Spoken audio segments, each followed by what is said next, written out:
Hello everyone, it's Dirky Dirk!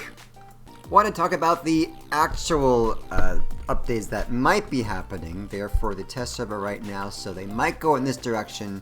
We don't quite know yet, but I'm just going to talk about what they are talking about.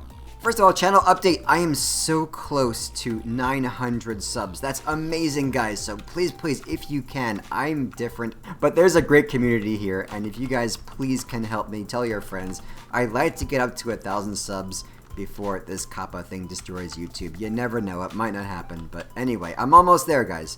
As usual, please go to Patreon if you can. I got a baby to feed, and she's hungry. No lies. So please go to Patreon and help me out if you can. I'll put some new stuff on there for your enjoyment. Now, about those updates, here we go. Alright, so public test server, here we go. The first one is Nidhogg. Thank you, Aragoth, for this.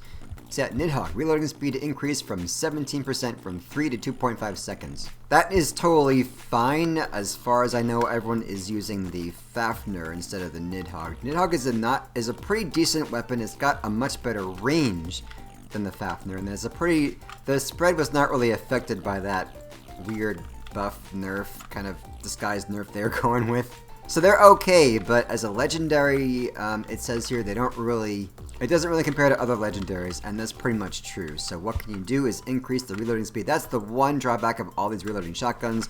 I think that's pretty good. Is it going to be strong? Yes, but I don't think strong is a bad thing. Next one, Goblin. Goblin, damage reduced by 10%. I think you know how I feel about this. I love having a Goblin tank. It's really low power score. Even the high power score as Goblin Goliath is extremely strong. It's a rare weapon. It costs 2 energy.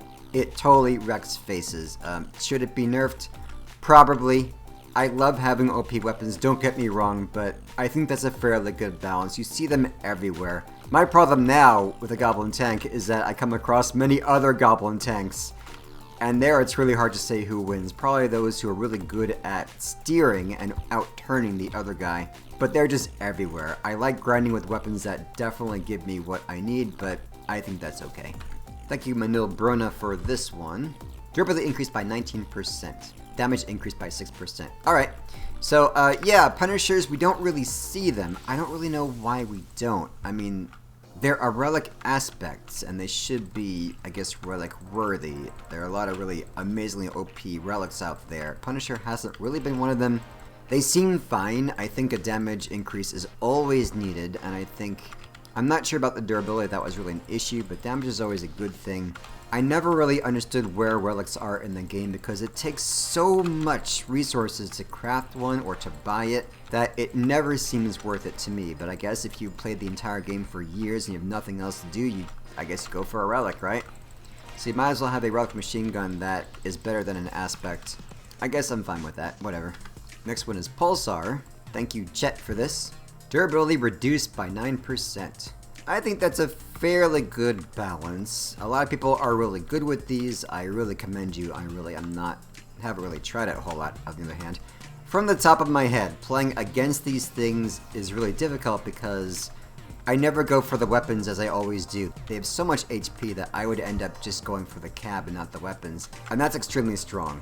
I think they're probably still a whole lot strong. 9% is not going to kill the weapon, but it is going to make it a bit more playable to play against. I think it's an okay balance. The Emily reloading speed is increased by 18%. You know we need this, you know we do. That is really, really good because, yeah, once you're out of Emily's, you gotta wait. You gotta literally run away and maybe come back. And that definitely helps. Now, remember, these are rare weapons, so they're in kind of a weird spot. They're rare weapons that do pretty well. The major drawback with them is reloading speed, but I would argue that it's not quite the reloading speed that really hurts them, especially in that kind of rare status. What really hurts them is the energy. I mean, I said this before. If the energy is 5 points, that means that you pretty much have to have an epic cab and a gas gen. You might even need an Apollo. That means that you'll pretty much have no hardware to go with this. You just have all these Emilys. You're pumping up your PS with the generator and your cab, and you have rare weapons. It kind of hurts. I would say maybe leave them alone and just buff the energy, make it 4 so that at least you can downgrade your cab. Because what's the point of having rare weapons with an epic? It's weird. They're not exactly goblins. They're in kind of a weird spot. I would say it's the energy that hurts them, not reloading. However, it's definitely going to make you play these, that's for sure. The Jewel, thank you Psychosocial. Durability increased by 11%. I don't know, it's probably okay for balancing. You know that my problem with jewels is always not the actual weapons themselves, but that they exist in a pack that you have to buy, and then their price is kind of inflated, and that to me just feels really bad from more of a development marketing standpoint. So I don't really care, honestly. I guess they're more playable, which is fine, but I would rather they just work on not having weapons of this category. Next, Lancelot. Thank you Mecha Ranger.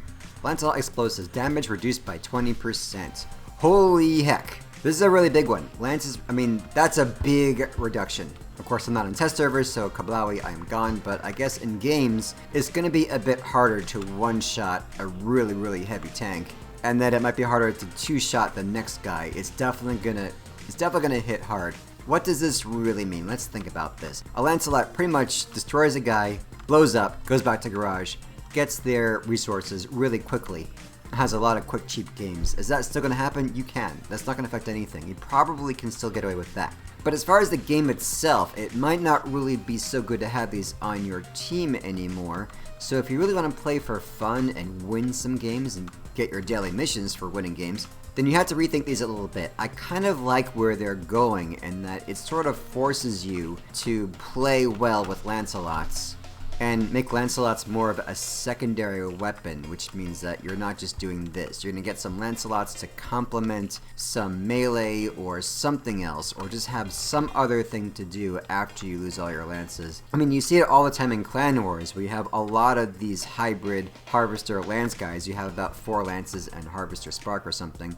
And I think that might happen more in PvP, as probably it should, as just having lances as more of a secondary weapon or a first hard hitter to try to get 1 kill as fast as possible, and then just play more intelligently. I think I'm pretty okay with this, honestly. It's gonna change the game a lot, but probably for the better. Now, don't get me wrong, if I'm lanced, I just go back to garage. I don't even gripe. Just back to garage, new game. I don't really care. But a lot of people are not happy with lances, and they are triggering. I get that too. So, you know what? I think it's going to be okay, guys. And Lancers, I'm sorry. You're going to change a little bit. You're going to actually play the game. Invisibility modules. The speed of the vehicle and invisibility affects the visibility. Alright, what they're trying to say, I believe, is that a cloaked vehicle at a standstill is going to be pretty invisible. But once you start moving a lot, you're going to see some silhouette. So if someone's really trying to be really quick and sneak in there, they're going to see a little bit through the cloak. And that seems like a pretty big deal. I'm pretty okay with it. I think cloak is kind of a weird part of this game. I use it, yes, but I've always thought that cloak is a bit of a crutch. And if you play better, you don't really have to rely so much on the cloak. I think we can get used to this fix. So I kind of like it. It kind of does force people to play better. It stops from you just getting a cheap shot or someone else getting a cheap shot. It always feels bad if they're on the opposite team, right? And it also means that you have to play your cloak a bit more wisely, so you're not diving into the enemy team. You're kind of hiding behind the lines, lying and waiting. I think it's totally fine. It's going to change strategy. It's going to a lot, but I think it's pretty welcome personally. Cloaking has always just been a weird thing with this game. Just let him. It has been kind of broken and OP. We've been okay with it, but I'm telling you, I'm okay with this change. Goliath tracks, reduce speed and increase turning radius. Thank you, Alphadros. I've seen this build before. I'm not sure if it's actually you. But yeah, Goliaths are now much slower. Their turning is not great. It never was great anyway. But this is going to hurt a bit more. Honestly, I am never crazy about Goliaths. I don't really play them or think they should be played. Holy crap, that just, wow. Build flaw. Yeah, I'm never scared of Goliaths. They're so easy to flip, and you just pin the enemy straight up in the air and just shoot off all on their bellies.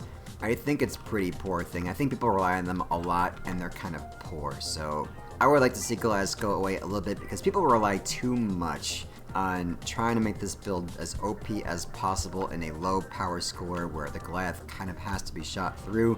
Unless you learn how to wedge Goliaths, which is, once you learn how to do that, Goliaths are never a problem again. Now, of course, with tracks, you can reverse them, and that's a better strategy. Now, these reverse Goliaths are not going to be wedged quite so well, and they will take faces and wreck names for sure. This is pretty powerful right now. So yeah, if they nerf this, then I think that's fine. I think this game would do well with less Goliaths and more people actually doing interesting stuff. Because this is really brainless. You slap a cabin there, you slap some stuff inside between the Goliaths, make a sandwich, and blah.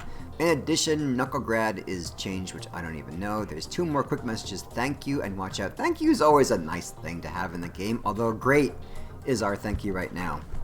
So it's like someone flips you, great. I think great is fine. I don't think we needed thank you, and I'm used to the keys. I don't like to mess with that. It might be kind of hard for me to learn. Watch out. Let's see, what is watch out? I thought there was a watch out. Boy, I'm wrong. I usually say need help. I have the 2 keys memorized. Great and need help. And need help I would use for something like watch out. So, I don't know, go for it, guys. It never helps to have voice chat in this game, so go for it. Thank you, the Belusi. This is what we're talking about with radar. There's just radar spam all over the place. Right now they're protecting the pyres. They usually protect the body of the hover itself, which can be really quite fragile. And mostly Clan Wars guys have been complaining because, yes, they are amazingly good armor, better than maybe they should be. And in PvP, you don't see this a whole lot because it does increase the power score to something that you couldn't handle. But you probably would run at least 2 just to protect the body. I don't know. I kind of see either way. I wouldn't really want to spam radar for that purpose. It doesn't quite feel good to do that.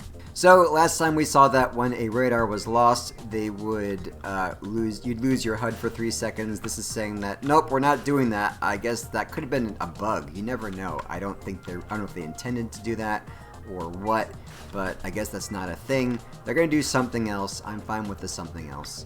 And I'm sure that something else is going to be something that just makes a lot more sense, like we mentioned. Either they're going to reduce the durability, or they'll make it more or less shoot through, or like the core, just one bullet will pop them off.